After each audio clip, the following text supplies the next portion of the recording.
classic craft beer, we can do this. What's good, y'all? This is C Certified Brewhead, and welcome to another edition of BML here on BAOS. This evening, folks, we have some gems, mate. We were in Niagara recently, late July or mid-July, as we tend to do at least once a year, a little annual trip for Tiffany's birthday. And we finally got to visit the Bench Brewery at Beamsville, which is just a phenomenal place. So we were blown away. I didn't realize it was going to be that big and that expansive. I'll get into that as we talk. But we were lucky enough to be blessed with a few bottles to take home, and I was being excited to try these beers. I had a couple of them there, but this one here I'm super amped for. So we have three beers. We have the Clean Slate, which is a Brett saison. They use this a lot for a base beer essentially, and then they're able to sort of flavor it, sour, do a bunch of other stuff with it. This is the Vio Brett saison with Viognier.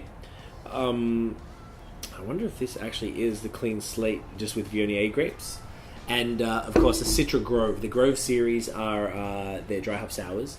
This one I don't believe I've ever heard any other sour be raved about as much as this one. So I got to have the Eldorado Grove, I believe it was, at the brewery itself. So I'm super amped for that one. Before we start, as always, we've got the BrewHeads bottle opener. Bam. We're going to be popping these bad boys. This is still our favorite. Hit the link in the description for our discount code. They got a whole bunch of dope merch right now, hats and tees. By the way, it just occurred to me before, we don't get a kickback or anything from the sales of BrewHeads. Like, Phil, the owner, is just a really good friend of ours, and we just really want to support him. He has supported us like incredibly over the years, so definitely want to support Phil. Same goes with Pretty Pennie. Just really love Hillary. She's just such a great person, and I always want to keep supporting her art, and she makes some incredible jewelry. And speaking of Phil, so this is one of the other merch prototypes we made. I'm not sure if I can see this from the beers here. There you go. So this is the Get It In Your Tea, one of our designs. This is the second one, so I got this one done today. Let us know what you guys think. We're going to be rocking these at festivals and around, just to get some feedback, see what people think, just while we're almost ready to do it. We're waiting on a couple other pieces to come together. We've got like a whole line of just, I don't know, I think they're cool. Like really cool designs and interesting things for beer merch. So keep an eye out for those. Let us know what you think in the comments.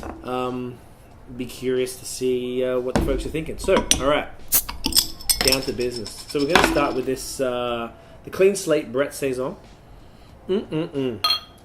So, Bench's facility, like, dead ass, I had no clue. Like, Tiff and I were like, what? I think we drove past it and had to quickly pull into the second driveway to get in there because we just didn't think the huge building was the one.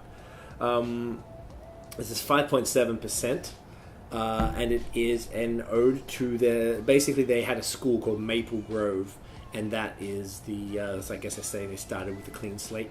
And they sort of transformed that school into the building that they've made now. It can be cellared for up to 7 years. Nice and crisp and clean right there. Definitely you got the cloves and banana on the nose a little. Yep. All right, well, get it in you. Oh yeah, that's so smooth. So, yeah, the facility was crazy. Got this big-ass hop farm at the back, which is gorgeous. Right next to a field of Viognier grapes, which is what this bad boy was brewed with. And there's like a wicked like courtyard sort of patio section in the middle, separate, like sort of like inside a U. One side is like the restaurant and bar. And then you can look into the production brewery from up there. Then the other side is the sour brewery, the fooders, the cool shit. That's it. So it was just fantastic. So huge shouts to the team. Vanessa is such a legend. Anthony is a G. Mark, the brewer from Australia, such a good bloke. And Max from Hops and Bros works behind the bar. Such a good bloke. So really cool team at Bench. It's really nice to see that all come together. I think we'd mentioned before, we'd sort of been working with them over the last year, a little before then, just to sort of help them with the social, and just to see them sort of grow that and then see the brewery come to life and the excitement of the community is just very, very cool. It was a nice sort of like full circle moment. But this beer is exceptional. I always tell people I don't really like saisons, but this is just like Mark is a great brewer. All of their stuff was just Yeah, they got like, I think they said it was like the 14 or 16 footers, like big ass ones as well. They got 100 and something more barrels in there. The cool ship is huge. They hadn't used it just yet because they had to wait till the fall, till it starts to get cooler at night because it doesn't work so well in the summer. It's just nuts, man. Like, so impressive. Like, the scale is crazy. So this is the, Brett Saison with Viognier grapes, like I said. That were by, is it Featherstone? I think it was Featherstone. Own the land next door to Bench, like directly next door. You can look at the vineyard through through their window from the tasting room there, and they use those grapes to brew this beer. Now it doesn't actually say that it's a clean slate with that, but I got a feeling that's what they base it off. If I'm wrong, Bench, let me know. Sorry, I didn't check the ABV on this one. Is 6.2. So a little darker in color than the clean slate there, which probably would happen from the grapes. Oh yeah, definitely getting the touch of the grapes were like that sort of white winey nose there. Whew. Get in, you guys.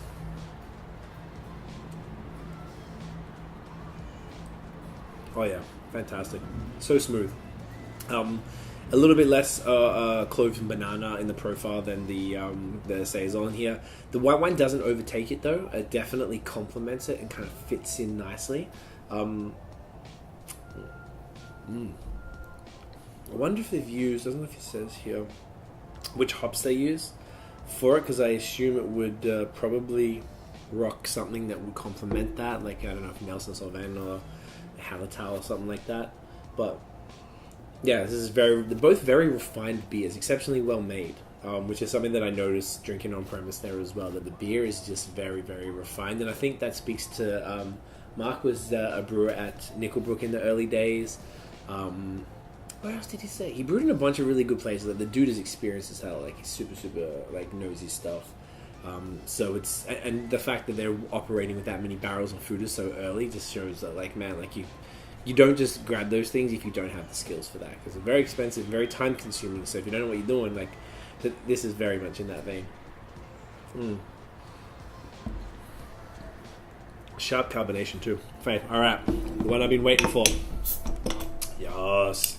Yeah. So seriously, like, amongst all my sour beer friends, this is the one that people just lose their minds over.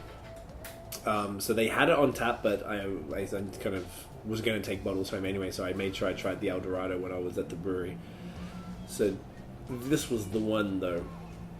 Constantly selling out, and basically what they did, they moved to 500ml bottles, which I think is a little better. This used to be in a what was it, like 750s, I think, like damn near cork and cage type stuff, and it was probably just a little much. You didn't always want it. 500ml is just enough for one person, or you could share it and have a nice little bit each.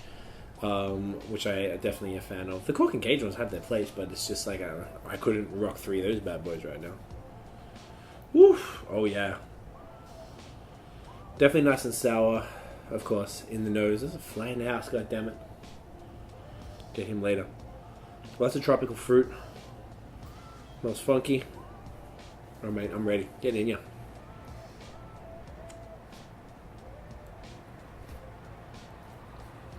Oh yeah, that is amazing. Definitely got that real tropical vibe. It's crisp, a little tart. Definitely got some funk in there. The Citra vibes are super strong. This is exceptional, yeah. Once again, super refined, like just the right amount of carbonation. I feel like it's almost a little softer than the saisons. No, that's a problem. Like, you have another bottle of that. So these are 3 of the main bottles that at least they had when we went like a few weeks ago. I know they're going to continue to release stuff. I think the clean slate is going to be a regular offering. The VO, I'm not too sure, because I guess they can't always get the grapes. And the Citra Grove seems to be a big seller, and all the various other ones. Definitely worth visiting for the brewery to check out. All the other stuff, they had a whole bunch. They had I think they got 12 taps. I don't know if they had all 12 running. I think they had at least 9. They had some other cool stuff, a Brett IPA. Just interesting beers, man. And it was just like a cool experience. I actually couldn't drink too much, so I was driving, and we were sort of passing through, and we had to go. So I wasn't able to stay as long as I wanted. But I would love to spend like a full afternoon on it and have some food there and stuff. And it's just such a cool ambience. If you get a moment, at least before the end of the summer, even with winter, I bet it'd be beautiful out there with everything covered in snow. It's just a really, really cool facility. It's exceptional to see it all come together. And yeah, man, I'm really proud of the guys. It's super, super cool. So check them out, guys. Thank you so much for watching. If you enjoyed the video, mate, boom, smash thumbs up. Hit subscribe below and hit the notification bell, ding, so you know when the new news drop. And follow us on social media at BAOS Podcast. And check out the long form audio. I say it all the time. We have so much fire coming up. We have a bunch of trips to America and a bunch of podcasts set up there, so I'm extremely excited. Follow us on Apple Podcasts predominantly, subscribe, rate, and review, and we're on Spotify now. Hit follow on there and check out the podcast in between your rap songs. Guys, that is it. Thank you for watching. We'll see you in the next video, and as always, get it in ya.